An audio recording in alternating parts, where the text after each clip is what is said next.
Hello students, good morning. In this video, I am going to explain about swings concept. Generally, all the core related classes are in Java package only, but this is an extended library to the applets. So all the swing related classes belongs to Java extended package, that is Java X, and we can develop GUI by importing classes and interfaces from Java X.Swing. This Swing is a part of Java Foundation classes that is used to create window-based applications. Now you must be thinking that when you can make GUI interfaces with AWT package, then what is the purpose of learning Swing-based GUI, right? Actually, you can make your GUI with AWT, but with Swing, you can make it more user-friendly and interactive. And one more thing is Swing components make program more efficient. So that's why nowadays most of the people are using this Swings only. See, these are the differences between Swing and AWT. The first difference is AWT components are platform dependent and Java Swing components are platform independent. That means a program written in AWT behaves differently in different platforms, and Swing applications developed on one platform behaves the same on any other platform. Here platform means operating system. Now the second difference is AWT components are heavyweight, Swing components are lightweight. That means here AWT take the help of native operating system to create a GUI control like button, checkbox, etc. Because of this reason, they are referred to as heavyweight. And the Swing components depends less on native operating system to create components. That's why Swing components are lightweight. Now the third difference is AWT doesn't support pluggable look and feel, and Swing supports pluggable look and feel. Here, pluggable look and feel means Swing allows to change the look and feel of graphical user interface at runtime. But in AWT, the look and feel of each component was fixed and could not be changed. Now coming to the fourth one, AWT provides less components than Swing. Swing provides more powerful components such as table, list, scroll pane, and color chooser, etc. So here components means it may be buttons, label or anything, but when we comparing with the Swing, this AWT provides less components. That is the difference. And the last difference is AWT doesn't follow MVC, but Swing follows MVC. So here what is MVC, that I will explain you in the next slide. Now we will move to the next slide. MVC stands for Model View Controller. It is an architectural pattern. Here architectural pattern means it is a kind of design pattern only, but it has much broader scope. For example, normal design patterns are used for solving specific technical problems in our application, whereas an architectural pattern is used for solving larger architectural problems. So it basically affects the entire architecture of our application. Here MVC divides a software application in three parts as model, controller and view.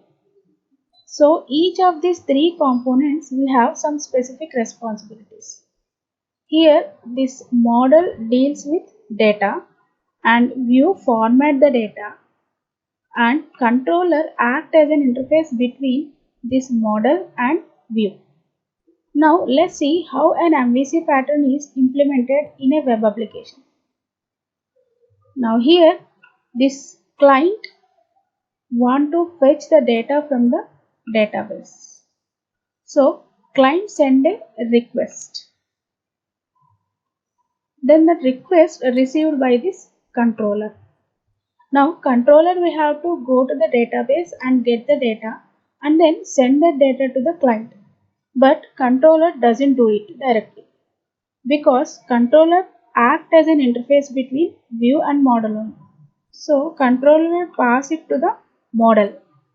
Then model will interact with the database. Then after getting the data from the database,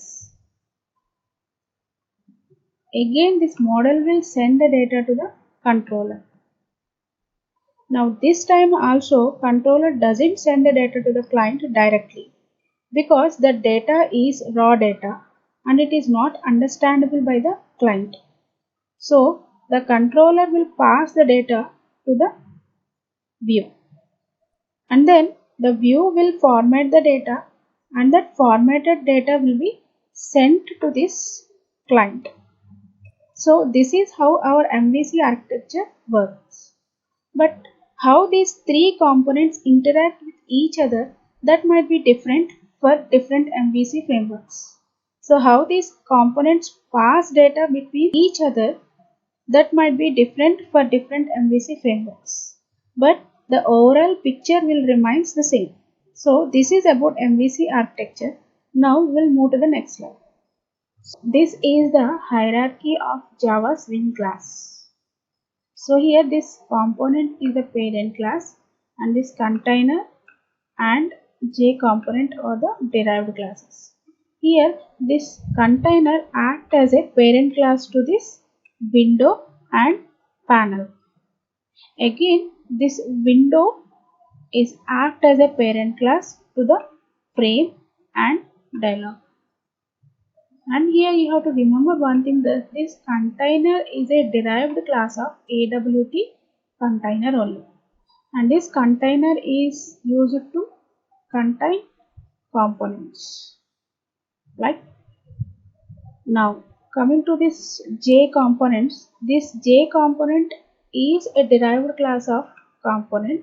So actually AWT also providing components, but these components are platform dependency.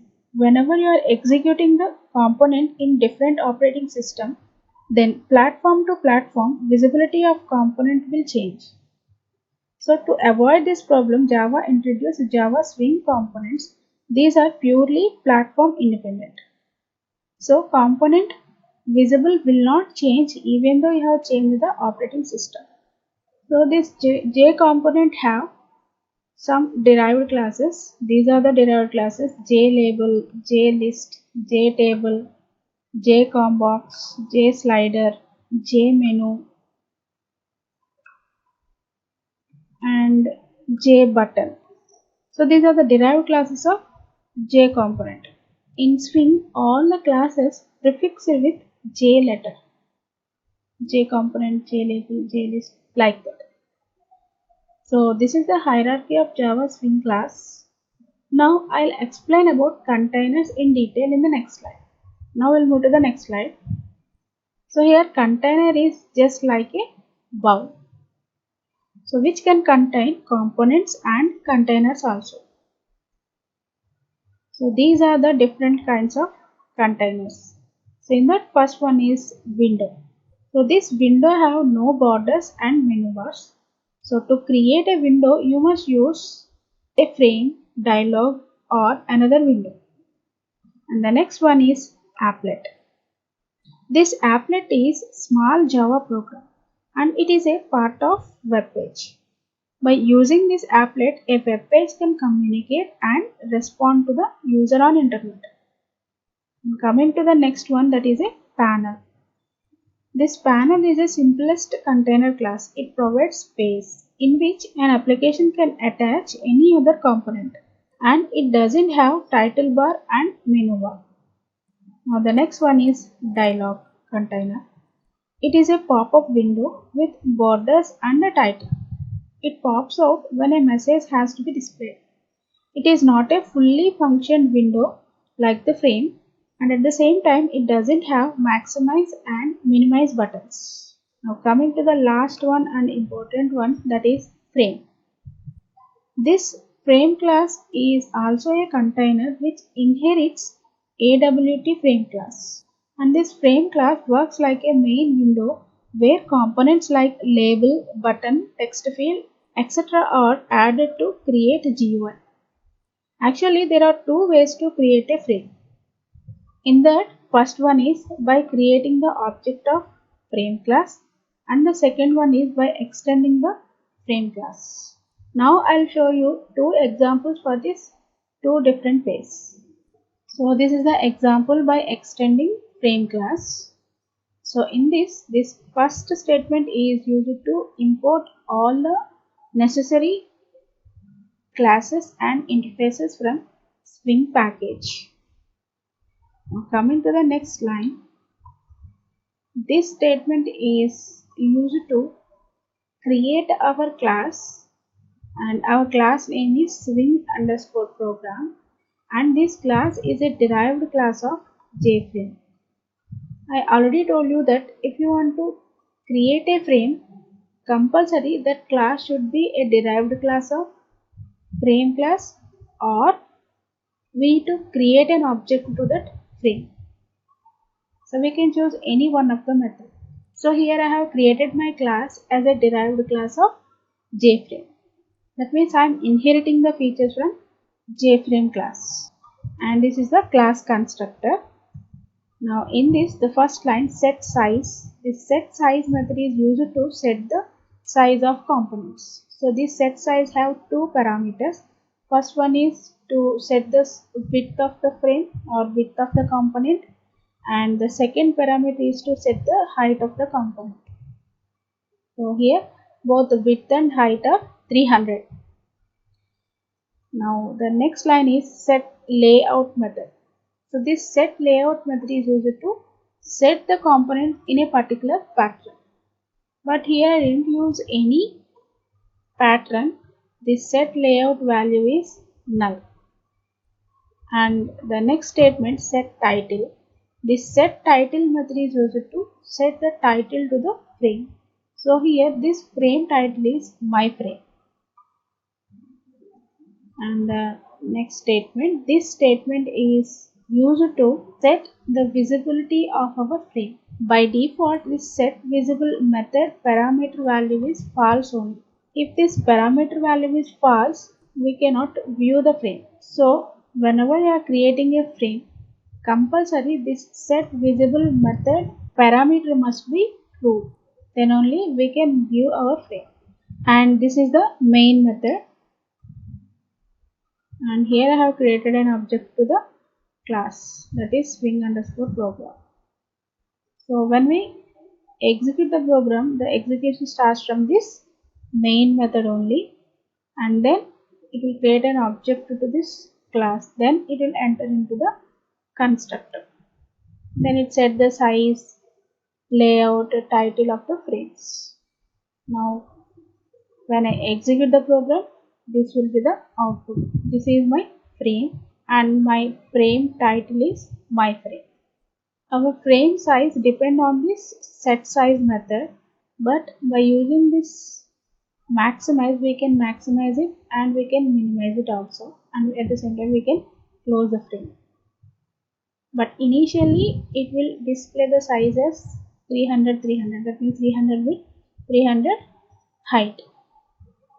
So this example is to create the object of frame class. That means here we are not inheriting the features by create our class as a derived class. Here we are creating an object to the frame class. First line, import java x.swing.star. It is while importing the necessary classes and interfaces from the Swing package. And this is our class name, Swing programs. And this is the main method to start our program. And this is creating an object to the JFrame. So here our object is F. So this JFrame is called class, and this is the JFrame constructor, and this F is called as a object. So we need to use this object, frame object, to make changes to the frame. So this line is to create a button. So I am creating a button object here. And this set bound method is used to set the boundaries to the button. Here this set bounds method have 4 parameters. First one is x-axis, second one is y-axis, and third one is width, and fourth one is height. So this method is to set the boundaries to the button. The next one is add. If you want to add any component, compulsory we should use this add method only to add the components to the frame. Without add method we cannot add a single component to the frame. So I am adding this button to the frame. So here frame object is F and button object is B. Adding button to the frame. And I already told you that if you want to set the size of the frame, compulsory we need to use frame object. So frame object dot set size. That means I am changing the size of the frame as 400 width and 500 height. And this is to give title to the frame as my frame. And here this set layout method is to place the components in a particular manner, but here set layout value is null. Whenever you are using set bounds method, then no need to specify the layout manager. This set bounds method allow us to set our own boundaries to the components. So that's why whenever you are using set bounds method, then no need to use this layout manager. So that's why this layout manager value is null. The last one is set visible.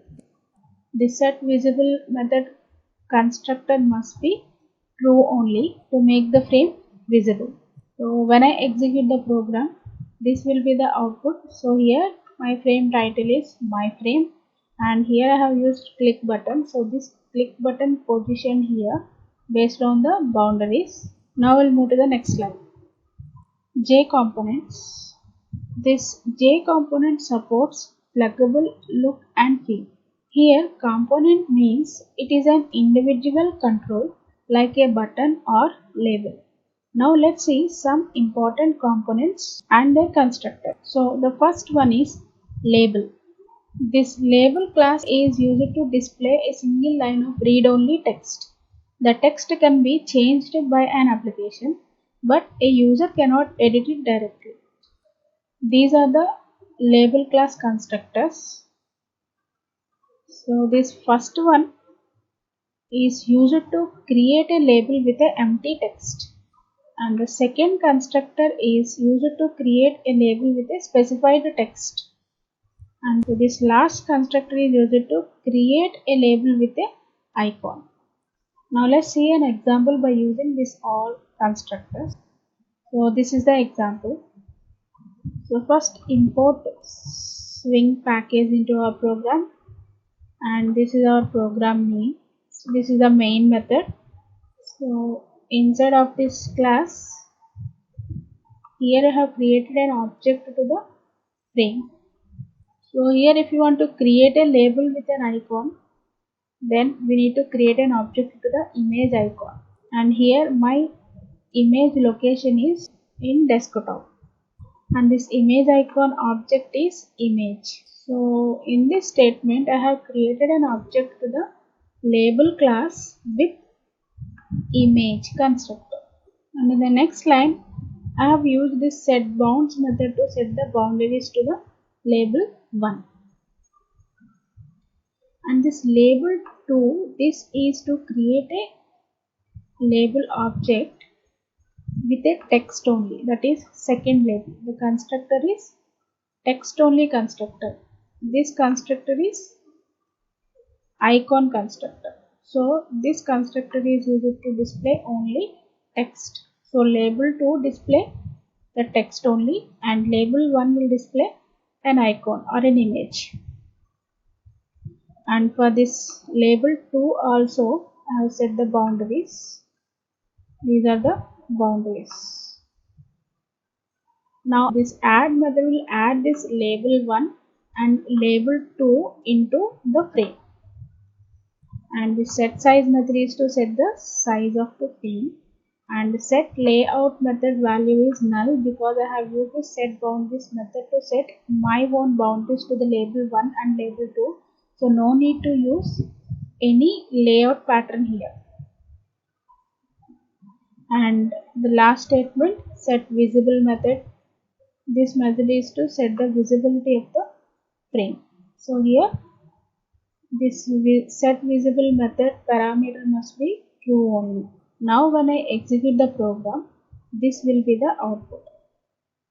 So here L1 label is an icon and L2 label is second label, this one. L2 label is second label, text. So first label 1 is an icon and label 2 is a text. Now the next component is JButton. This JButton class is used to create a labeled button that has platform independent implementation. Here these are the constructors. This first constructor, this one JButton, this constructor is used to create a button with no text, and the second constructor is used to create a button with a text on it, and the third constructor is used to create a button with a icon on it. Now let's see one example by using all these constructors. This is the example. So here this first line is to import the Swing package, and this is our class name, and this line is main method line. And coming to this first line of program, I have created an object to the JFrame, and this JFrame title is button example. So in the next line I have created an object to the image icon with the image location.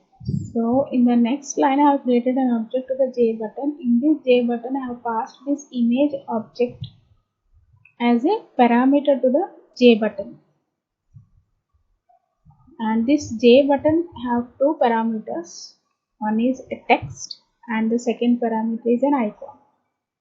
So this statement is to create a button with text and icon.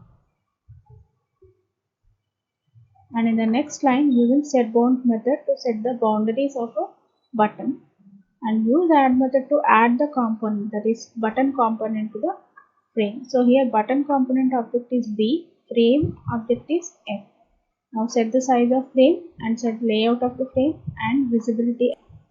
Now when I execute the program, this button contains a picture and the text. So see here, this is our button with picture and a text, and here frame title is button example.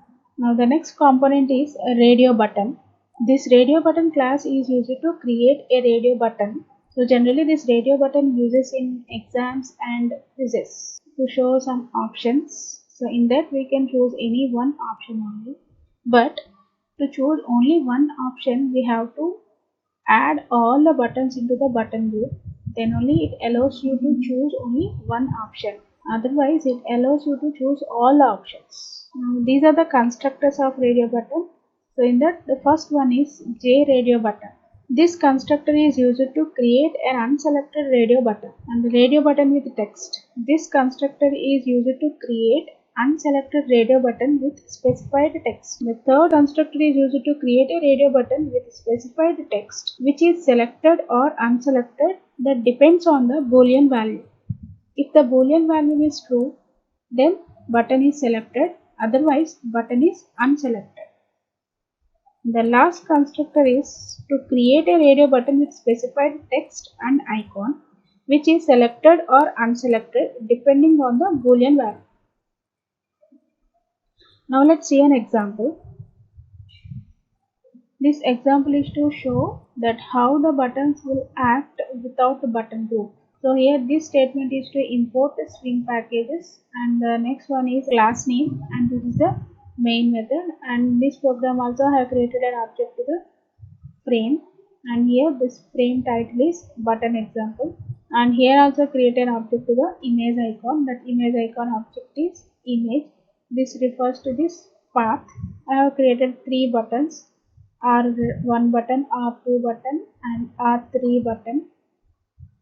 So here R1 button created with a constructor that is only text, and the R2 object created with a constructor that is text and boolean value. Here boolean value is true. So that means if the boolean value is true, then button is selected. And the third button created with a constructor as text and icon. So three buttons. All the three button objects are created as R1, R2 and R3. Now set the boundaries to R1, R2 and R3. Now by using add method, add all the buttons to the frame and set the size of the frame and layout as null because we have used set boundaries method, and set visible method parameter is true only. Now when we execute the program, this will be the output. So here this radio 1 have only plain text, that is fruit. So this is the radio 1 button. Now R2 button have two constructors, text and boolean value. So see this one. This is the text and the boolean value is true, so it is selected. And the third one is with a text and icon. This is R3 button. Now there is no button group to add this R1, R2, R3. So it allows us to choose all the options because there is no button group to add the radio buttons. Now I'll show you one more example. In this example, everything is same, but here created an object to the button group and that object is busy, and then add all the radio buttons to this button group. If you add all the radio buttons to the button group, then it allows us to choose one option only. So in this previous example, we have selected both the options A and B because there is no button group, but in this example we have created an object to the button group and added all the buttons to the button group. So this allows us to choose only one option only. It will not allow us to choose more than one option. Now the next one is combo box. This class is used to show pop-up menu of choices. This JCombo box have two parameters. The first one is to create a JCombo box with a default data model, and the second one is to create a JCombo box that takes its items from an existing array. Now let's see an example. So in this example, first import swing packages into our program, and this is my class name and this is the main method. So in that first statement is creation of frame object. So here frame title is combo box example. This is the title, and here I have declared an array, string type of array, which contains some countries names: India, Australia, USA, England and New Zealand. So here I have created an object to the JCombo box, and this JCombo box will take the items from this array. So here country is an array. Now here in this next line, set the boundaries as 50, 50, 90 and 20, and add this box to the frame and set the size of the frame and layout as null because I have used this set boundaries method to set the boundaries to the combos, and set visible method value must be true only. So now when I execute the program, it will display it like this. So this is the output. So here the choice selected by the user is USA, that is shown on the top of a menu. Now let's move to the next slide. Password field. This password field class is a text component specialized for password entry, and these are the password field constructors. The first one is password field. This constructor constructs a new password field with a default document. The second constructor constructs a new password field initialized with the specified text. Now we'll see one example on password field.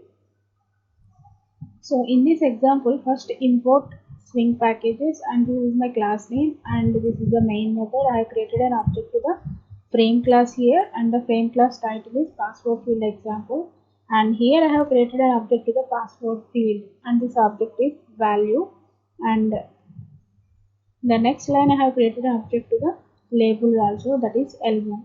So here if you see this constructor, password field constructor, so it is empty. That means we are creating a default password field.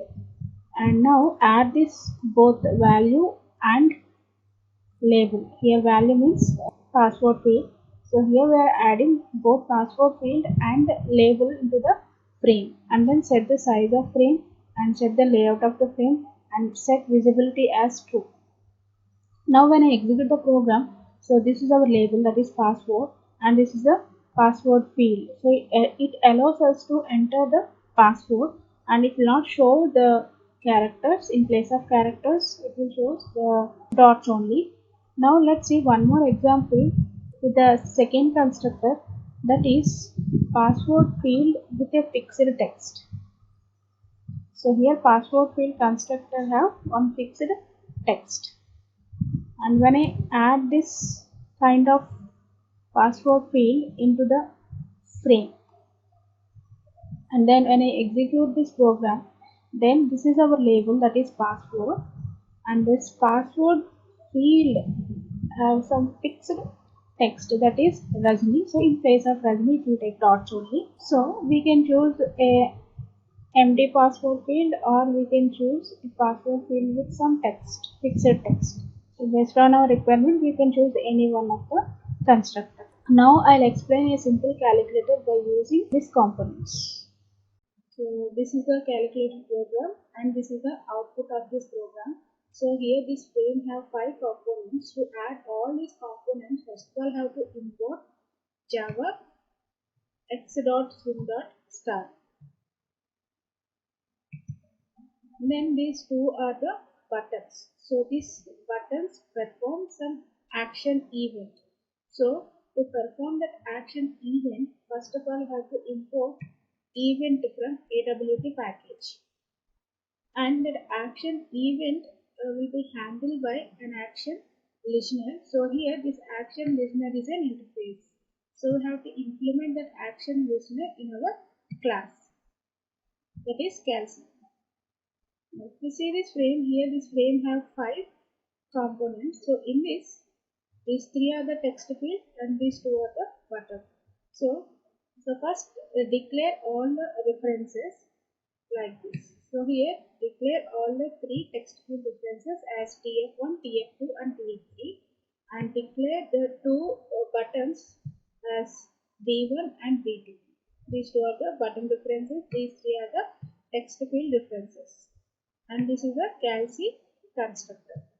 So inside of this constructor, this statement is to create a frame. So to add all these components to this frame, first of all you have to create an object to the frame. So this is a frame object creation. And then to add these text fields and buttons, we need to create an object to the text fields and buttons also. These 3 are the text field object creations statements, and these 2 are the button object creations.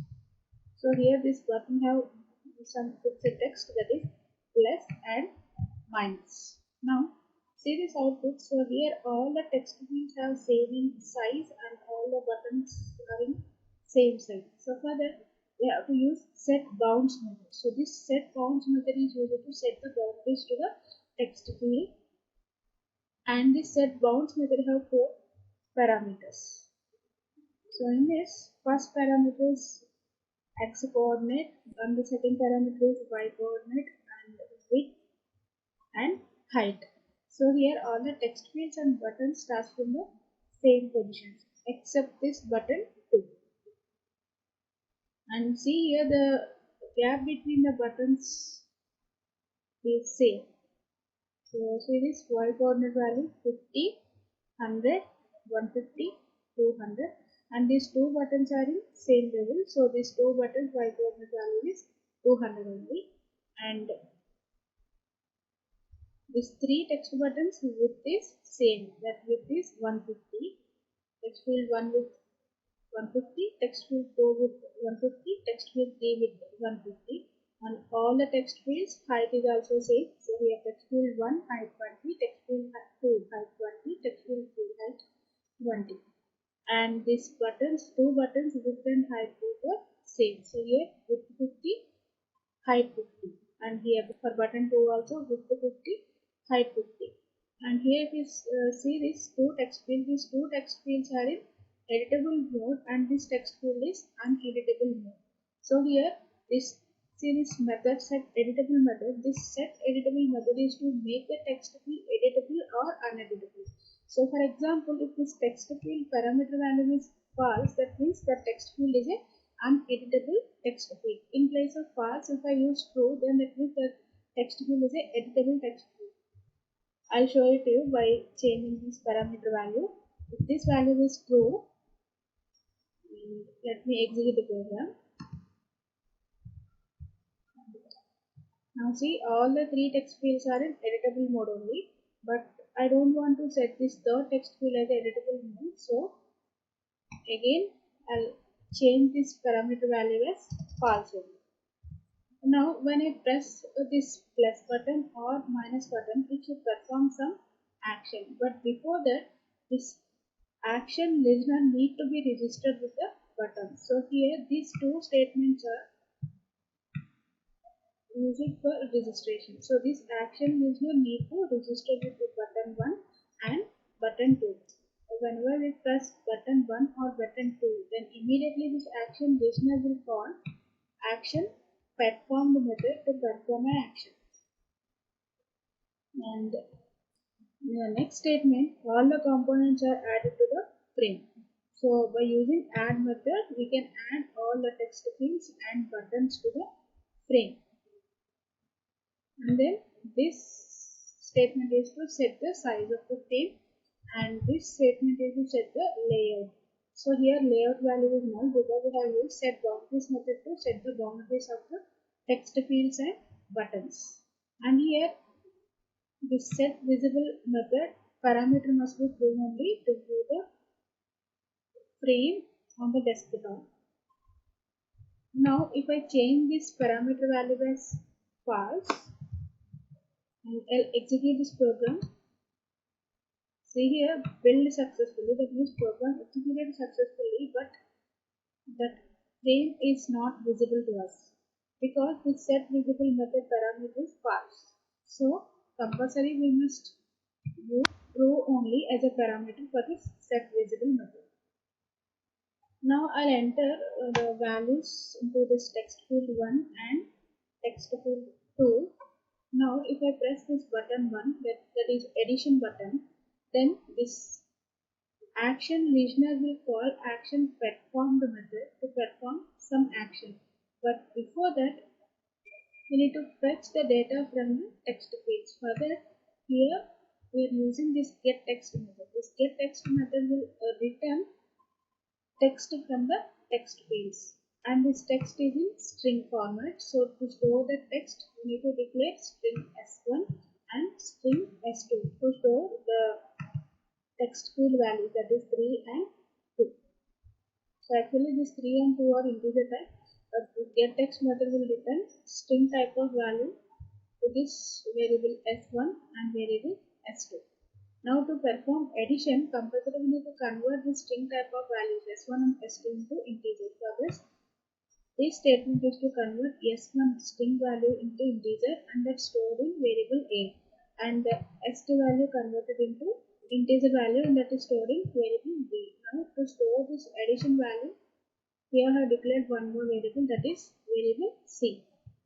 Now the next statement is a condition. So here this get source method is to return which button has been pressed. So if the button is B1, then this condition is true. So actually I have pressed button B1. So get source method will return B1. So B1 is equal to B1. This condition is satisfied. So it performs addition for us. So A plus B value added and that value stored in variable C. Now C is an integer type of value. So to convert that integer type of value into string type, so we are concatenating an empty string with an integer, so that we can convert this integer value into string. And then this set text method is used to set the text of text field, that is text field 3. Now this is the main method, and instead of this main method we have created an object to the class calc. So when we create an object to the cal C, automatically we are creating an object to the action listener also, because action listener is an interface. Now I'll press this button plus, so the value is 5. If I press button minus, then immediately that action listener will send that to the action performed method. Then this get source method will return button 2 as a value. So this condition, now this condition is satisfied. So it will perform subtraction. I'll press minus here. So the value is 1. I'll change the value here. 6 and 12. Press D1. The output is 18. So this is about simple calculator program. Now I'll explain one more example, that is registration form using swing components. So this is the program. First I'll execute the program. So this is the output of this program. So in this program I have used one new method and one new class. So that new method is get content pane method.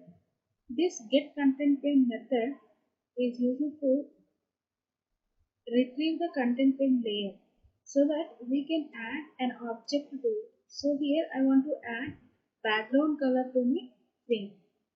So here I am using set background method to set the background as pink color. So this is the new method, that is get content pane. Now the new class is JOptionPane class. So this JOptionPane class is used to provide standard dialog boxes such as message dialog boxes. So here I have used this show message dialog method from JOptionPane. So this show message dialog method is used to display information, and this dialog box title is message only. So now to add all these components into the frame, first of all we have to import the swing package. This one, import java x.swing.star, and then this frame have two buttons, register and reset buttons, and these two buttons perform some action. So for that, import event from AWT package, and that event handled by the action listener. So implement that action listener also. Inside of this class, first line is JFrame reference, and this second statement is an array which contains some strings, that is India and America. And then create object to the labels, whatever labels I have used in this form, and create an object to the text field, combo box, password, radio buttons, and to add these radio buttons into the button group, create an object to the button group also. To choose only one option, you need to add these two radio buttons to this button group. And then this is the class constructor. So inside of this class constructor we have 4 methods. So when we create an object to the class, automatically the 4 methods will call one after the other. So in the first method is create window method. This method is to create our frame. So here this statement is frame object creation, and this is the frame title, that is registration form, and this statement is to set the boundaries to the frame, and this statement is to set the background color of the frame, and set layout value is null because I have used set boundaries method, and set visible method parameter is true. So this complete method is to create a frame. Now the second method is set location and size. So this method is to set the boundaries to all the remaining components. Those are label components, text field components, form box components, password, radio buttons, everything. So this method is to set the boundaries to all the components. Now the third method is add components to the frame. So we have created a frame and we have created an object to the components. Now the next task is to add the components to the frame. So this add components to frame, this method is used to add the components to the frame here. So before that, add two radio buttons to the button group and then add label, country, father name, password, gender, city, everything to the print. Now in this registration form we have two buttons, register button and reset button. So to perform an action event, first of all the action listener must be registered with the register button and reset button. So when we click on the register button, immediately this action listener will call this action performed method. Then action performed method will perform an action, and here this get source method, it is used to determine which button was clicked. If that button value is equal to register button, then it shows a message. So we'll fill this form first. So I'll choose country as America and father name, passport, and gender selected as female, city, and email ID. And now when I click on this register, immediately this action listener will call action performed method. Then this action performed method will perform an action, that is it shows a message, that is data registered successfully. Now click on this. So this is the message. So data registered successfully. So this is the message, and this message title is also message. Click on OK. So when we click on reset button, that means this reset button is to reset all the components, right? So if I click on this reset button, then the set text field method will set the text as empty to the name field, father field, password field, city field, and email ID.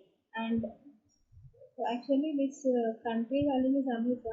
When I click on reset button, then it will change it to India, because after a reset button, the text field values will change it as empty strings, and this combo box value as India by default.